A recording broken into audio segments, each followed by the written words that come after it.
de m'avoir invité. Donc je suis Bernard Pépère, je suis l'un des rédacteurs du journal Respublica et je suis également co-animateur du réseau Éducation Populaire qui fait 400 initiatives par an, invitées par le mouvement social et politique, CGT, FSU, Solidaire, le Parti communiste, la France Insoumise et toute autre organisation qui voudra bien nous inviter pour faire de l'éducation populaire.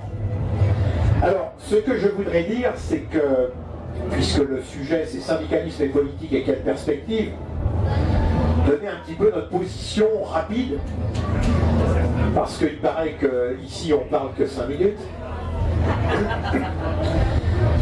D'abord sur le syndicalisme, ça a été dit tout à l'heure, ce qui nous semble intéressant dans la charte d'Amiens, c'est la double besogne. C'est-à-dire que le syndicalisme est fait pour la double besogne.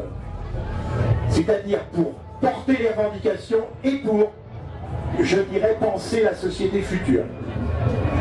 Là, il y a un manque, parce qu'aujourd'hui, le syndicalisme, même revendicatif, il ne fait qu'une seule besogne, et pas deux. Voilà. Deuxième, les partis politiques.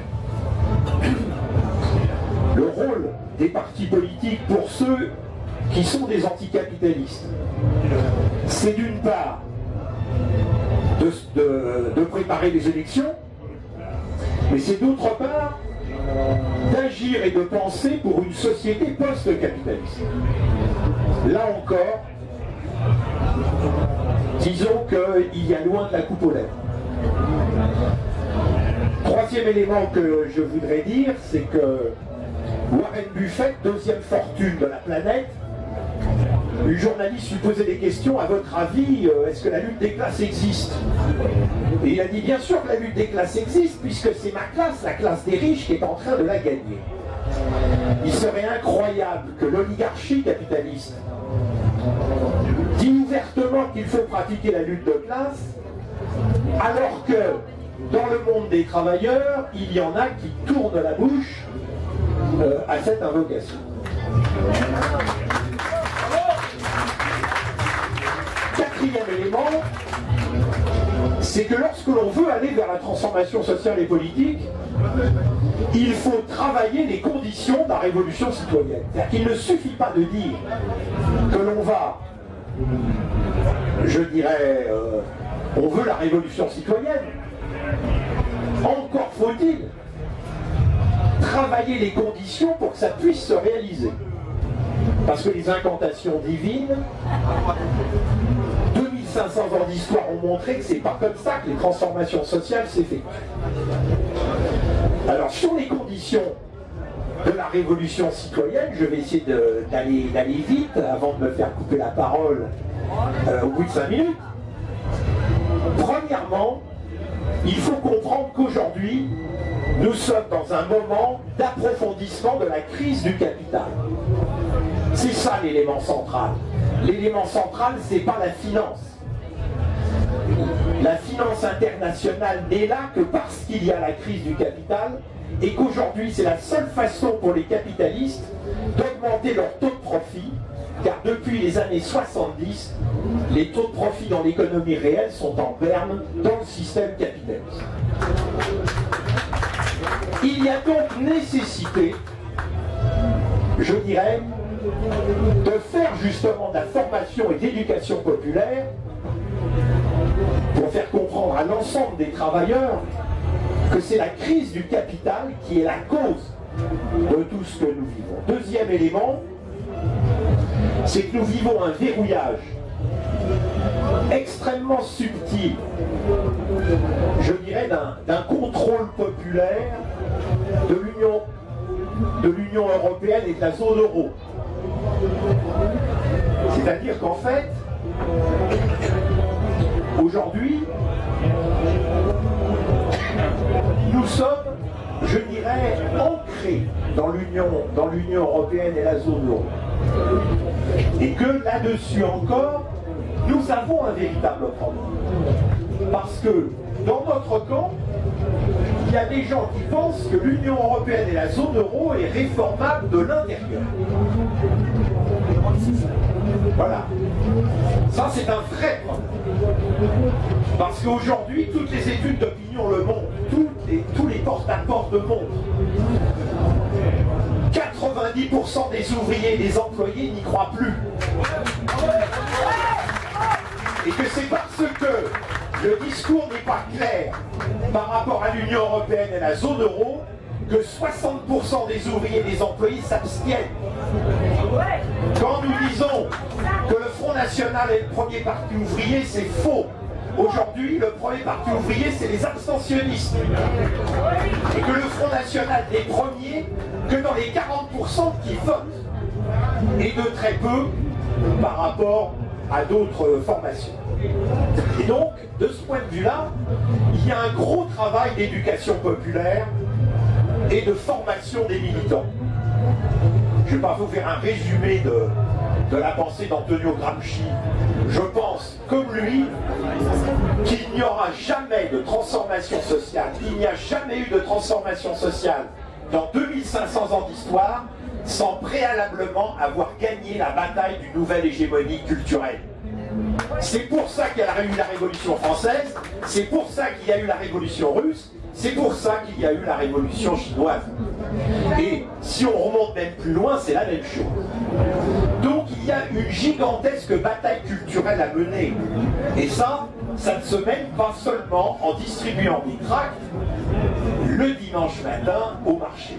Et que donc, il y a un travail de création de liens sociaux et politiques avec ceux qui souffrent le plus dans cette situation. Troisième élément qui est très important, c'est qu'il y a un recul aujourd'hui dans notre camp de la liaison du combat laïque et du combat social. Ça, c'est fondamental. Jean Jaurès, le premier directeur de l'Humanité, disait que s'il faut aller vite, il y avait des ouvriers qui lui posaient la question « Pourquoi tu nous emmerdes avec la loi de 1905 ?» Nous, ce qui nous intéresse, c'est le travail le dimanche, c'est la journée de travail, c'est les retraites, etc. C'est l'impôt sur le revenu, etc. Et il a répondu une chose fondamentale. Il a répondu que la laïcité, c'est un élément absolument nécessaire pour la souveraineté populaire et absolument nécessaire pour unifier les travailleurs. S'il n'y a pas liaison du combat laïque et du combat social, eh bien vous séparez les travailleurs entre leurs options philosophiques, religieuses ou ethniques. Et là, il y a un recul. Pourquoi? Il y a un recul parce que le néolibéralisme est allié aux forces du communautarisme. Le néolibéralisme est allié au Qatar, est allié à l'Arabie Saoudite, est allié à ceux qui financent les djihadistes et qui financent l'islam politique.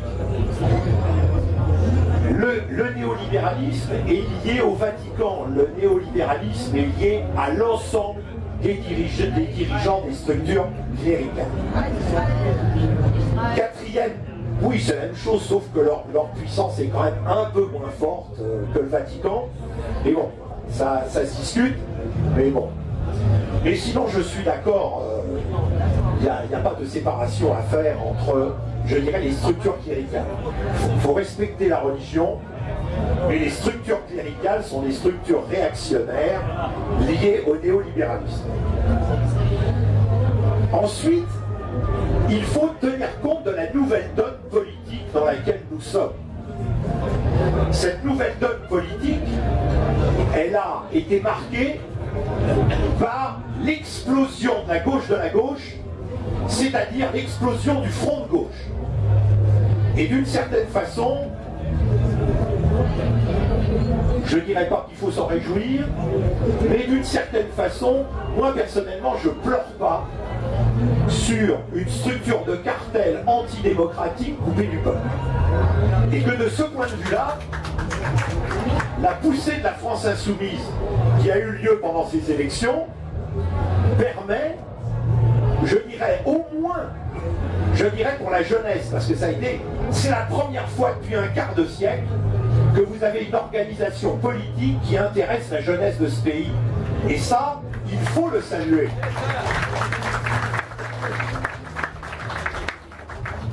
Bon, le travail reste à faire. Le travail reste à faire parce que s'il y a eu une légère augmentation du nombre d'ouvriers et d'employés qui ont voté France Insoumise, il y a encore là loin de la coupe aux lèvres. Je rappelle qu'au premier tour de la présidentielle, 22 et 24% ouvriers et employés par rapport aux inscrits ont voté France Insoumise. Hein? Bon. Et donc, de ce point de vue-là, il y a une nécessité. Nous n'avons pas encore réussi, personne, je dirais, à toucher les ouvriers et les employés. Je rappelle que d'après les statistiques de l'INSEE, les ouvriers et les employés, c'est 53% de la population française. De ceux qui veulent gagner les élections à gauche sans les ouvriers et les employés, je leur souhaite bonne chance. Alors, conclusion de cette intervention, elle est la suivante. C'est que nous devons analyser le réel avant de penser à l'idéal. Le problème, c'est qu'il faut comprendre ce qui se passe aujourd'hui.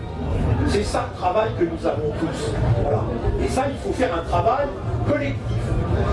Et que ce travail, eh bien, il ne se fait pas au bord d'une table et dans des conciliabules, il se fait dans une grande campagne d'éducation populaire, comme ça s'est passé au siècle des Lumières avant la Révolution française, comme ça s'est passé entre 1905 et 1917, avant le déclenchement de la Révolution le 23 février 1917.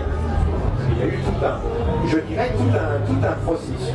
Et que là-dessus, il faut que tous ensemble, nous ne disons pas qu'on veut la révolution citoyenne, il faut que nous soyons capables de savoir quelles sont les conditions pour que cette révolution citoyenne, je dirais, advienne le plus vite possible.